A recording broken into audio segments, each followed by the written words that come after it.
dans ce contexte, alors, ce livre, pourquoi ce livre qui s'apparente d'ailleurs à un guide pratique, hein, parce qu'il est extrêmement pratique, extrêmement bien fait, même pour quelqu'un qui ne connaît pas la médiation, d'ailleurs surtout pour quelqu'un qui ne connaît pas la médiation.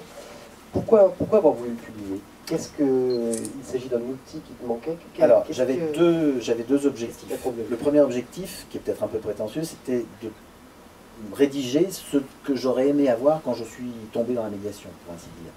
C'est-à-dire que quand en 2003 j'ai eu cette espèce d'expérience assez étonnante avec ces radiologues et que j'ai voulu commencer à me former, je suis tombé sur des choses un peu volumineuses.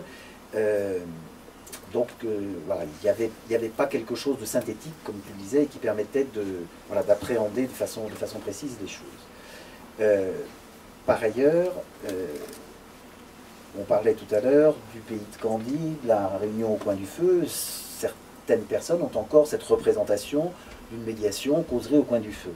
Et je trouvais extrêmement important pour la crédibilité de la médiation de rédiger quelque chose, de publier quelque chose qui démontrait justement que ce n'était pas une causerie au coin du feu. Et c'est la vocation de ce livre, de montrer qu'il y a une colonne vertébrale, qui est une colonne vertébrale juridique, et la deuxième colonne vertébrale étant celle des outils dont je parlais tout à l'heure. Donc c'était pour montrer qu'il y avait vraiment quelque chose de solide et de construit, et que c'était pas le pays de Candie.